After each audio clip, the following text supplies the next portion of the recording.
escola do mundo, onde eu posso ensinar e aprender. A palavra da sabedoria é a nossa EBD. Deus é o nosso diretor, o Espírito Santo nosso professor. A Bíblia é a cartilha que ensina o caminho, a verdade e a vida. Deus é o nosso diretor, o Espírito Santo nosso professor.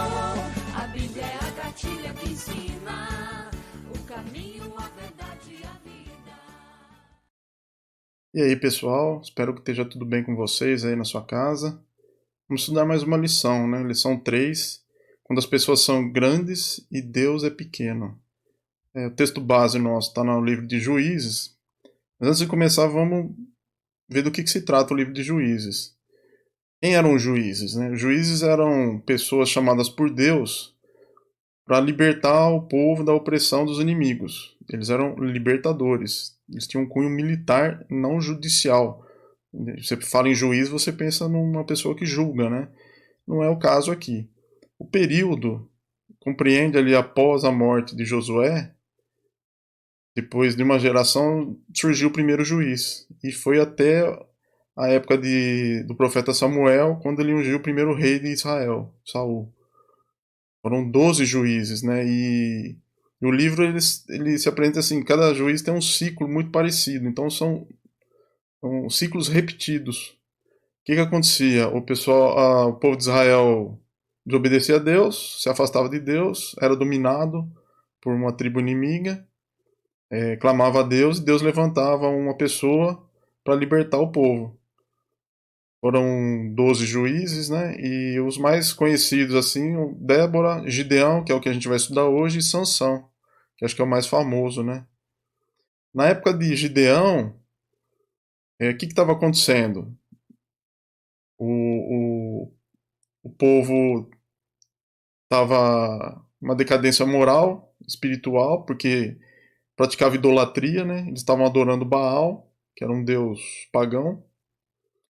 Tanto que em Juízes 6:1, né, diz assim: fizeram os filhos de Israel o que era mal perante o Senhor.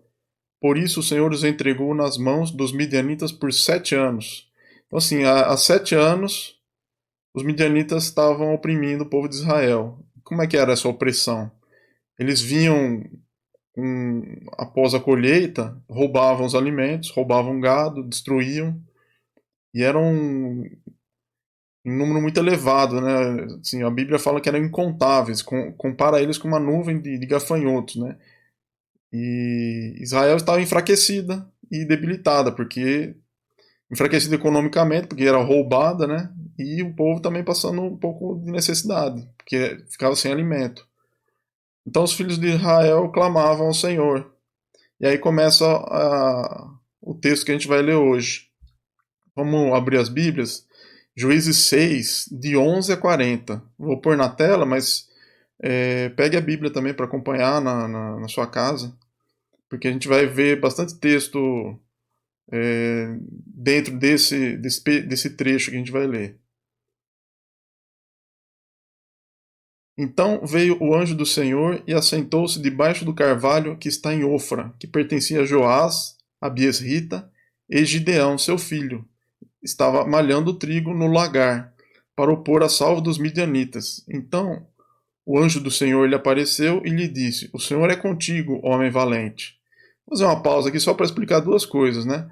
Ele estava batendo trigo no lagar. O lagar era o lugar onde o pessoal amassava uva para fazer vinho. Então ele estava escondendo esse alimento. E toda vez que a Bíblia fala anjo do Senhor, em maiúsculo, a gente acredita que é o próprio Deus. No caso, assim, se ele tomar uma forma física, é o próprio Cristo, né? Isso chama de teofania. Vamos continuar. Respondeu-lhe Gideão: Ai, Senhor meu, se o Senhor é conosco, por que nos sobreveio tudo isto? E que é feito de todas as suas maravilhas que nossos pais nos contaram, dizendo: Não nos fez o Senhor subir do Egito? Porém agora o Senhor nos desamparou e nos entregou nas mãos dos midianitas. Então se virou o Senhor para ele e disse: Vai nessa tua força e livre Israel da mão dos midianitas, Porventura não te enviei eu? E ele lhe disse: Ai, Senhor meu, com que livrarei Israel? Eis que a minha família é a mais pobre em Manassés, e eu, o menor na casa do meu pai. Tornou-lhe o Senhor: Já que eu estou contigo, ferirás os midianitas como se fossem um só homem. Ele respondeu: Se agora achei mercê diante dos teus olhos, dá-me um sinal de que és tu, Senhor, que me falas. Rogo-te que daqui não te apartes, até que eu volte e traga a minha oferta, e a deponha perante ti. Respondeu ele: Esperarei até que voltes. Entrou Gideão e preparou um cabrito e bolos asmos de uma efa de farinha. A carne pôs num cesto e o caldo numa panela, e trouxe-lhe até debaixo do carvalho e lhe apresentou. Porém o anjo de Deus lhe disse: Toma a carne e os bolos asmos, põe-nos sobre esta penha e derrama-lhes por cima o caldo. E assim o fez. Estendeu o anjo do Senhor a ponta do cajado que trazia na mão, e tocou a carne e os bolos asmos. Então subiu o fogo da penha e consumiu a carne e os bolos, e o anjo do Senhor desapareceu de sua presença. Viu Gideão que era o anjo do Senhor e disse: Ai de mim, Senhor Deus, pois vi o anjo do Senhor face a face. Porém o Senhor lhe disse: Pai seja contigo, não temas, não morrerás. Então Gideão edificou ali um altar ao Senhor e lhe chamou de O Senhor é Paz. Ainda até o dia de hoje está o altar em Ofra, que pertence aos abiesritas. Naquela mesma noite lhe disse o Senhor: Toma um boi que pertence a teu pai, a saber, o segundo boi de 7 anos, e derriba o altar de Baal, que é de teu pai, e corte o poste ídolo que está junto ao altar. Edifica ao Senhor, teu Deus, um altar no cimo deste baluarte, em camadas de pedra, e toma o segundo boi e o oferecerás em holocausto com a lenha do poste ídolo que vieres a cortar. Então Gideão tomou 10 homens dentre os seus servos e fez como o Senhor lhe dissera, temendo ele, porém, a casa de seu pai e os homens daquela cidade. Não o fez de dia, mas de noite. Levantando-se, pois, de madrugada, os homens daquela cidade, eis que estava o altar de Baal derribado, e o poste ídolo que estava junto dele cortado. E o referido segundo boi fora oferecido no altar edificado. E uns aos outros diziam: Quem fez isto? E perguntando e inquirindo, disseram: Gideão, o filho de Joás, fez esta coisa. Então os homens daquela cidade disseram a Joás: Leva para fora o teu filho, para que morra, pois derribou o altar de Baal e cortou o poste ídolo que estava junto dela. Porém Joás disse a todos os que se puseram contra ele: Contendereis vós por Baal? Livrá-lo-eis vós? Qualquer que por ele contender, ainda esta manhã será morto. Se é Deus, por si mesmo contenda, pois derribaram o seu altar.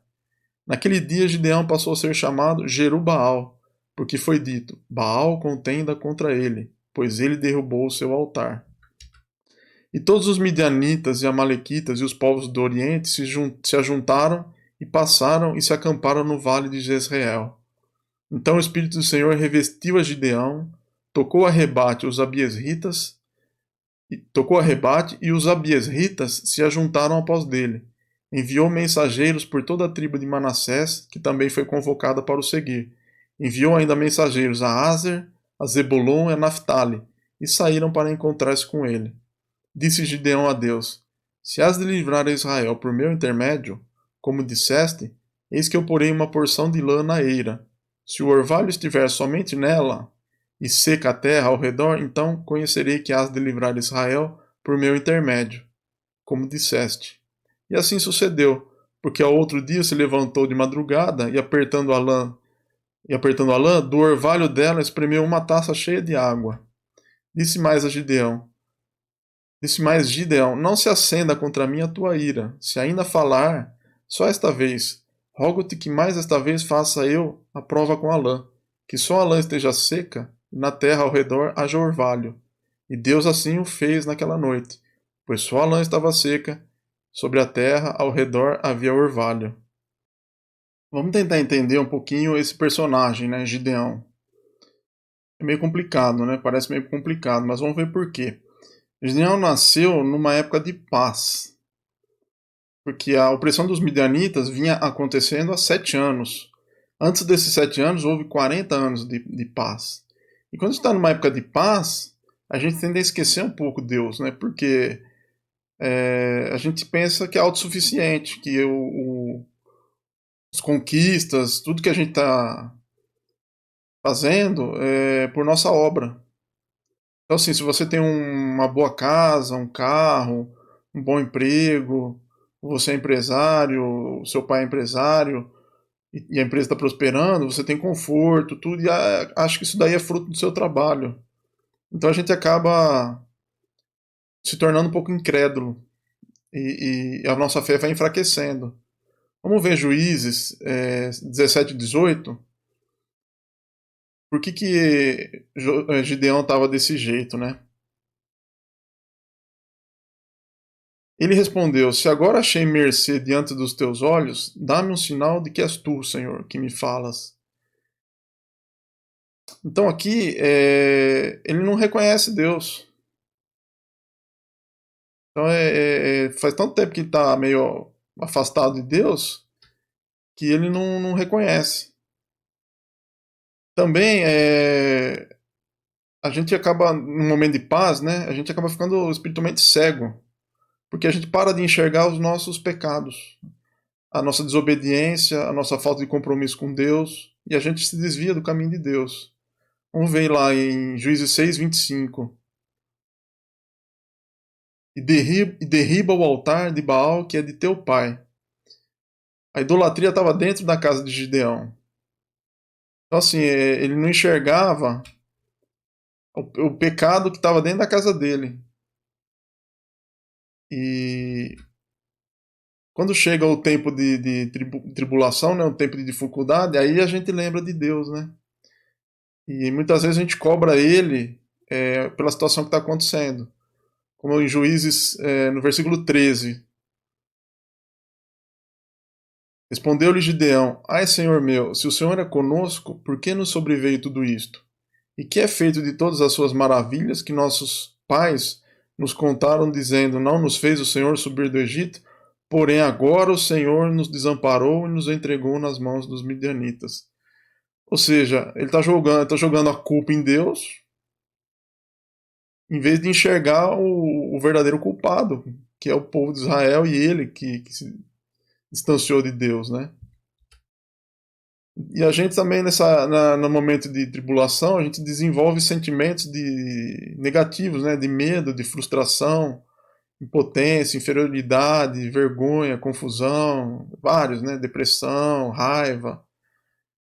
E eu acredito que o Gideão ele tinha um certo complexo de inferioridade, né? Vamos ver o versículo 15. E ele lhe disse, né? Ai, Senhor meu, com que livrarei Israel? Eis que minha família é a mais pobre em Manassés, e eu o menor na casa do meu pai. Bom, Manassés era a menor tribo de Israel, uma das menores tribos de Israel, né? Era mais insignificante. E ele era de uma família pobre dentro dessa tribo. Então ele se via pequeno, ele não se via capacitado, né? Então, sintetizando um pouco a ideia, como nós vemos Gideão, um homem com pouca fé, um homem que não enxergava os seus pecados e o do seu povo, um homem complexado, impotente, possivelmente com medo. No capítulo 8, fala que os irmãos dele foram mortos pelos reis midianitas. Então, assim, um homem insignificante, um Zé Ninguém, né? O pastor no culto domingo passado à noite chamou Moisés de Zé Ninguém quando ele foi chamado por Deus para tirar o povo do Egito, né? É uma situação bem parecida. Em certo sentido, para Gideão as pessoas eram grandes e Deus pequeno, ou seja, ele temia os homens e apenas respeitava Deus. Ele temia aquela situação de invasão, de opressão, e Deus para ele era uma entidade distante. Deus era um conceito religioso e os homens eram perigos reais, né? Esse é o conceito do título da lição nossa. Vamos fazer uma comparação assim com o momento que a gente vive hoje, né? A gente está vivendo uma época de pandemia, a gente está isolado, A situação do país parece que há uma guerra política. Então, todo mundo fala de um desgoverno para enfrentar essa época de pandemia. Então, a gente vive uma época de opressão também. E como está a fé, nossa fé? Será que nós estamos botando a culpa em Deus? Será que a gente está cobrando Deus por essa situação? Por que ele permitiu isso? E o nosso estado emocional? Será que a gente tá em paz com o nosso. Em paz de espírito, né? A gente está aceitando tudo isso de boa ou a gente está passando um estresse, uma depressão por não poder sair de casa, não poder encontrar com os amigos? Então, assim, é uma situação meio parecida. Mas Deus chamou Gideão para livrar o povo de Israel da opressão dos midianitas. O chamado de Gideão ele tem um paralelo com o chamado de Moisés.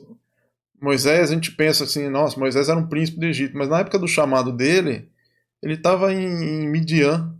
Ó, coincidência, né? Ele é casado com uma midianita. E ele era um pastor de ovelhas, ele não era príncipe.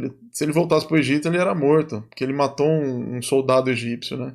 Então, na época do chamado de Moisés, ele estava na mesma condição, uma condição muito parecida com a de Gideão, né? Vamos ver alguns versículos assim de Êxodo para comprovar isso daí. Êxodo 3:11, né? Então disse Moisés a Deus: Quem sou eu para ir a Faraó e tirar do Egito os filhos de Israel?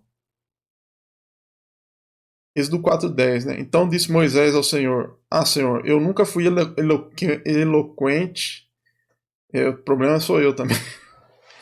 Eu nunca fui eloquente, nem outrora, nem depois que falaste a teu servo, pois sou pesado de boca e pesado de língua. Alguns teólogos acreditam que Moisés talvez fosse gago, ou tivesse outro problema de fala, um fanho, alguma coisa assim, né? Mas que ele tinha algum problema de fala, ele tinha. A gente não sabe o que é porque a Bíblia não revela. Mais um versículo. Êxodo 4:13, né?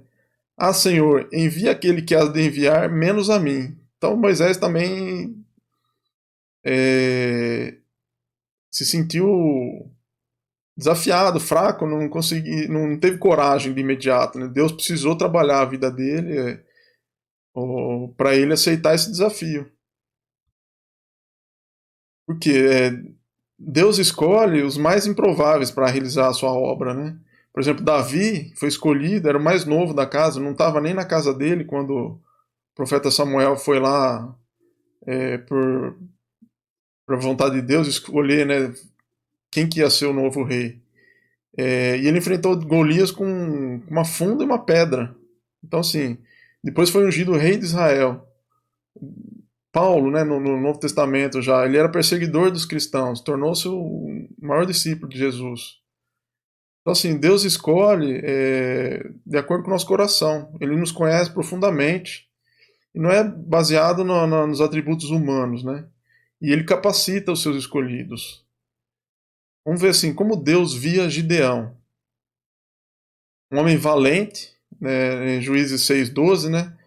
O anjo do Senhor fala, o Senhor é contigo, homem valente. E forte, né? 6:14. Vai nessa tua força e livre Israel da mão dos midianitas. Então ele via um homem capaz de livrar a nação de Israel da opressão midianita. Olha como é diferente a visão que a gente tem de Gideão e a visão que Deus tinha de Gideão, né? Perspectiva que Gideão tinha sobre si mesmo, vítima dos midianitas, abandonado, ele era vítima, abandonado por Deus, da família mais pobre, o menor dentro da família, era visivelmente inferior àquela imagem que o anjo do Senhor revelou a ele.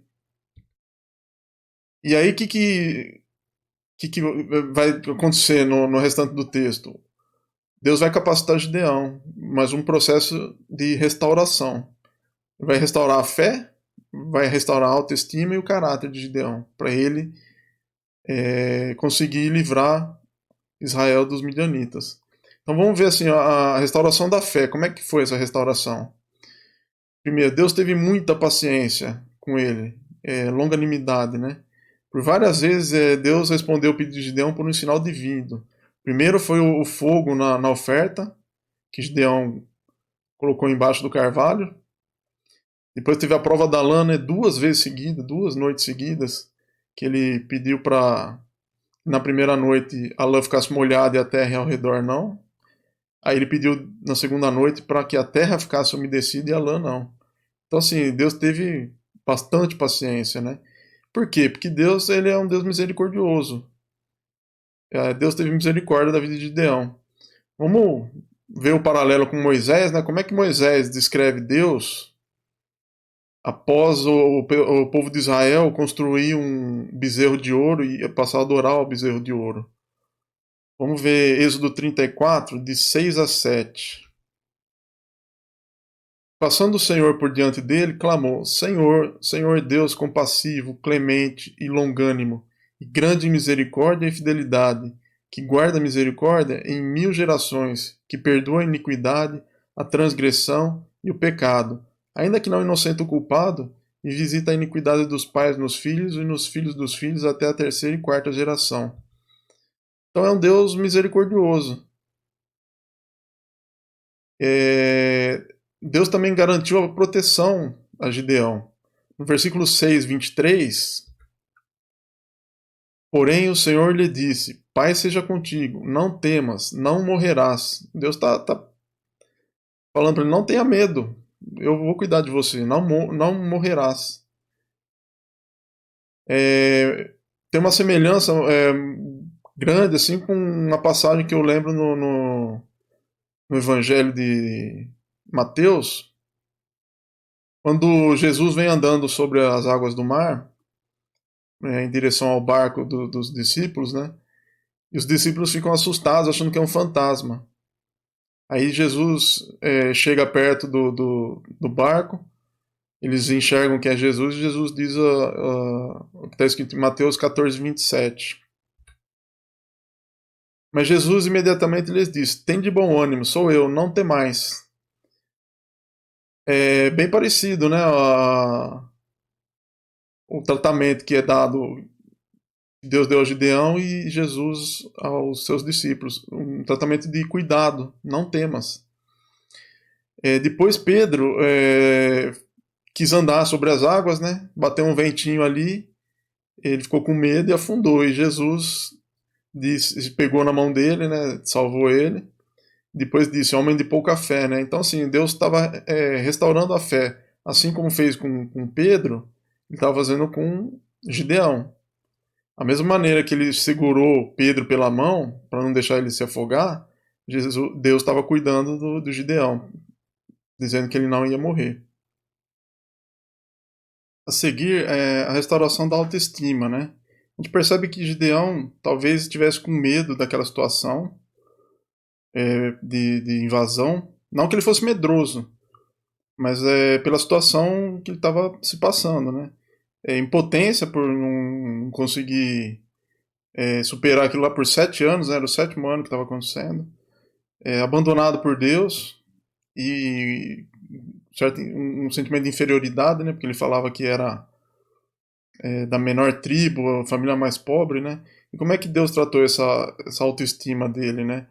O anjo do Senhor vai tentando levantar a autoestima dele, né? Chama ele de homem valente, de forte, promete sempre estar ao seu lado, né? Isso aí estão nos versículos que a gente também leu agora há pouco.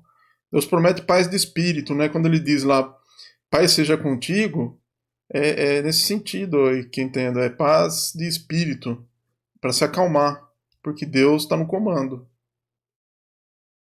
Então, assim, o que o anjo do Senhor está tentando fazer? Lembra aquela visão que a gente teve, como a gente vê e como Deus vê Gideão?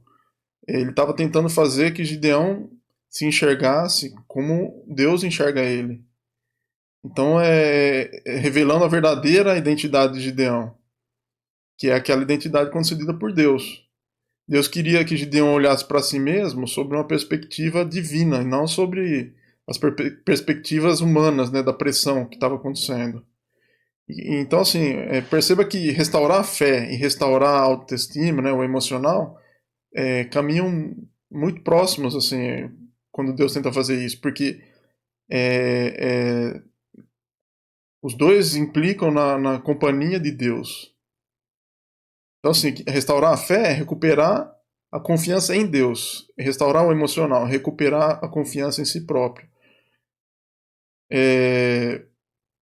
Quando a gente vive oprimido, sob pressão, a gente tem dificuldade de perceber a nossa identidade em Cristo, né? Para enfrentar uma situação de opressão, que nem a gente está enfrentando agora também com essa pandemia. E qual é a nossa identidade em Cristo, né? Vamos ver aqui o que Paulo diz na carta de 2 Coríntios 5,17. E assim, se alguém está em Cristo, é nova criatura. As coisas antigas já passaram, eis que se fizeram novas. Ou seja, a gente esquece aqui o que passou, nossas dificuldades, né? Porque agora nós estamos em Cristo. A gente tem que ter confiança e a nossa confiança em qualquer situação, como Davi mesmo falou no Salmo 23, né? Ainda que eu ande pelo vale da sombra da morte, não temerei mal algum, porque tu estás comigo. Então é essa a sensação que a gente tem que ter quando a gente se torna uma nova criatura, quando a gente aceita Jesus como nosso Salvador. Veja o que Paulo diz também em Filipenses 4,13, né? Tudo posso naquele que me fortalece. É a ideia de se sentir seguro, porque estando junto com Deus, a gente pode fazer, a gente tem capacidade de fazer qualquer coisa. Então Deus estava desenvolvendo uma autoconfiança de Gideão a partir de um relacionamento mais íntimo entre eles, né? E esse método, né, Deus usou com outros servos dele antes de Gideão, né, como Abraão, Isaac, Jacó, Moisés. Ele restaurou a fé e a confiança desses personagens bíblicos também da mesma maneira. Vamos dar uma olhada nesses versículos bem rápido, só para ter uma noção. Abraão, né? Gênesis 15:1. Não temas, Abraão. Eu sou o teu escudo. Proteção, né? Deus está dando proteção. Isaac, Gênesis 26:24, né? Eu sou contigo. Jacó, Gênesis 28:15. Eu estou contigo e te guardarei. Moisés, Êxodos 3:12. Eu serei contigo. Josué, que substituiu Moisés, né, na liderança do povo de Israel para entrar em Canaã. Assim serei contigo, não te deixarei nem te desampararei. Então, para você ver que Deus trabalha na vida daquelas pessoas que Ele escolhe. Ele capacita essas pessoas com a sua presença, com a sua proteção. E a promessa da presença de Deus conosco é uma garantia de tudo que nós precisamos, não de tudo que nós queremos, mas de tudo que Deus acha que a gente precisa. Cuidado com certas teologias aí que dizem que Deus promete sucesso, riqueza em troca de ofertas, né? Isso não é verdade, a Bíblia não fala disso. E a restauração do caráter. Deus trabalha o caráter de Gideão através da obediência. Deus determina algumas tarefas para Gideão fazer, para ele cumprir e ser obediente a Deus, né? Vamos ver Juízes 6, 25 e 26, que esse é um trecho bem importante, assim, que vai causar uma mudança fundamental na história de Gideão. Naquela mesma noite, lhe disse o Senhor: Tomai um boi que pertence a teu pai, a saber, o segundo boi de 7 anos, e derriba o altar de Baal, que é de teu pai, e corte o poste ídolo que está junto ao altar. Edifica ao Senhor teu Deus um altar no cimo deste baluarte, em camadas de pedra, e toma o segundo boi e o oferecerás em holocausto com a lenha do poste ídolo que vieres a cortar. Quais as tarefas que Deus determinou aí? Tomar um boi do pai dele, destruir o altar de Baal, que era do pai, estava dentro da casa dele, cortar o poste ídolo, que era homenagem a Baal, edificar um altar ao Senhor e oferecer outro boi em holocausto. Esse foi um teste de confiança e de coragem também, porque Gideão sabia que quando ele fizesse aquilo, ele ia despertar a ira das pessoas, né? Tanto que ele resolveu fazer à noite. E no dia seguinte, as pessoas viram que estava destruído e queriam a morte dele, né? Então Deus, nesse ponto, ele foi direto na ferida do povo, que era a idolatria. Ele fez Gideão destruir o altar de Baal. E com isso, Deus realiza duas importantes mudanças na realidade daquele povo, naquela situação. Ele promove a restauração espiritual do povo, começando pelo pai de Gideão. Parece que ele estava cego e foi a cegueira dele foi desfeita, porque ele defendeu Gideão. De que forma? Ele falou assim: olha, mas Baal não é um deus? Deus que contenda contra Gideão. E o povo aceitou. Então, assim, eles perceberam que Baal não era um deus forte. E a segunda mudança ali, ele pôs Gideão num patamar acima de Baal. Tanto que chamaram Gideão de Jerubaal. Quer dizer, Gideão se tornou maior que um deus, que o deus pagão, né? Baal. E aí, a partir daí, o Gideão passa a ser visto como um instrumento de Deus. Vamos lá em Juízes 6:34. O Espírito do Senhor revestiu a Gideão, e os abiesritas se ajuntaram após dele.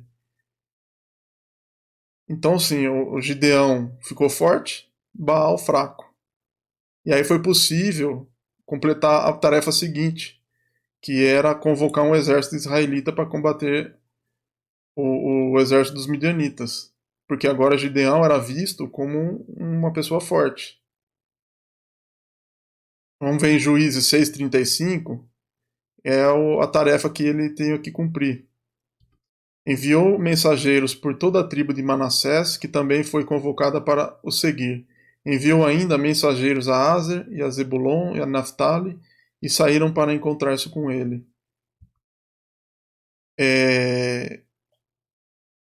Gideão conseguiu juntar 35 mil soldados. E os midianitas eram. Perdão, 32 mil soldados. Os midianitas eram em 135 mil. Mas era possível, né? Com Deus junto. Só que essa história continua, né? Esse processo de restauração, ele continua nos capítulos seguintes, no capítulo 7, capítulo 8. Então, assim, apesar de não ser parte da lição, eu peço que vocês leiam, terminem de ler a história de Gideão. Porque Deus ainda vai trabalhar na história, na vida dele, e vai fazer ele enfrentar esse exército com 300 soldados apenas. Então terminem de ler o capítulo 7 e 8, que é interessante. Para fechar, a história de Gideão, então, é um exemplo de como a graça do Senhor triunfa sobre os medos, sobre a decadência espiritual do homem, né? Ela oferece conforto diante dos desafios, trazendo para a nossa realidade hoje, né, que a gente está vivendo esse momento de isolamento, pandemia e tal, é um exemplo de como Deus trabalha na nossa vida, né? Se você está aí com o emocional abalado, está precisando de socorro, né? É um bom momento para se aproximar de Deus, para pedir que Ele tenha misericórdia de nossas vidas, né? Da sua vida, e pedir que Ele faça uma restauração na sua vida, para que a gente possa sair dessa situação melhor do que a gente entrou. É esse que eu acho que é o grande objetivo dessa lição, né? Trazer essa esperança. Vamos terminar lendo Hebreus 13:6. O Senhor é o meu auxílio, não temerei. Que me poderá fazer o homem? Então, esse é o grande presente que Deus nos dá, né? A sua proteção. Junto de Deus a gente não tem medo, né? A gente não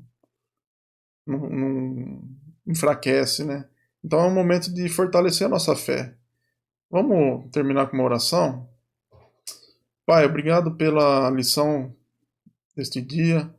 Que o Senhor guarde em nossos corações e que o Senhor abençoe a todos aqueles que estão passando por dificuldade, Pai. Que o Senhor tenha misericórdia de nossas vidas.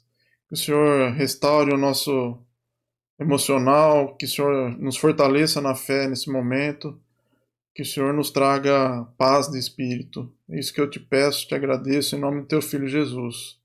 Amém. Pessoal, isso aí. Até a próxima.